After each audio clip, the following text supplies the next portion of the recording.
This is Spears to the streets. Spears to the streets. Spears to the streets. Spears to the streets. To the streets.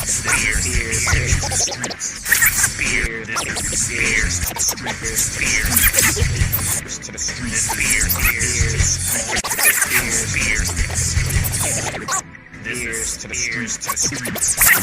the streets. To the streets. Spears to the. This is Spears to the streets. Get down to the beat, or get beat down in the street.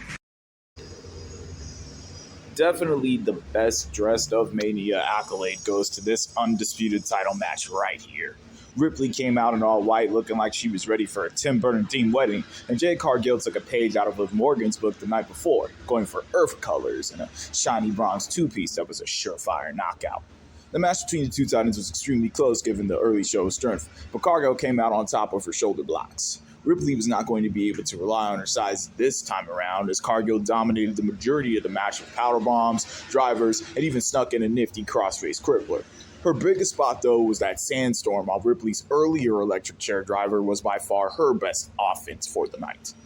Mostly, Ripley played defense, wriggling out of Jade's gated twice and concentrating on a way to deliver her own finisher.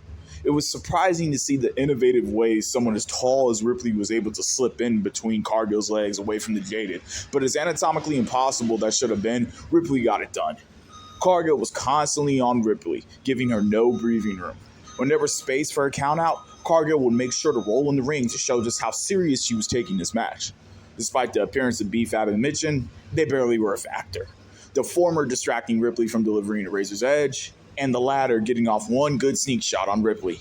Io showed up on the surface to even the odds, but really was just ridden in to give the Vegas crowd a photo op to capture Sky taking to the skies when she did a backwards moonsault off the ropes to neutralize the off-brand baddies who belonged in the tag title match the night prior. Cargill missed a big boot on Sky around this spot, but a lot of that was going around for her, save for one good counter of the Riptide, which she punctuated with her boot, while Ripley was landing sloppy capoeira kicks. Ripley appeared to be in a rush, while Cargill was moving like a juggernaut. But all that came to a halt when Ripley countered Jaded for the final time with her Riptide to kick off the beginning of another undisputed title reign. This was the nail in the coffin for Mania XLII. From Vicure to Lash Legend to Cargill, AJ notwithstanding, all of the women who were given a shot at their first piece of WWE Gold, NXT notwithstanding, had to give it up to the old guard. Ripley was once an afterthought. Lynch and Page were too. But with the way the Vegas crowd and the ref was firmly in Ripley's hand, this Mania was an affirmation that the Outcasts have now long been corporate, and the status quo has been reestablished in the WWE universe, for better or worse, with the latter being the familiar yet decidedly new reality. This is Spears to the streets. Spears to the streets. Spears to the streets.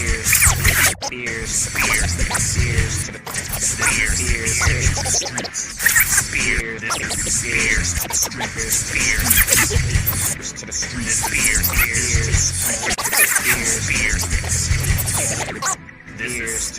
To the streets. To the streets.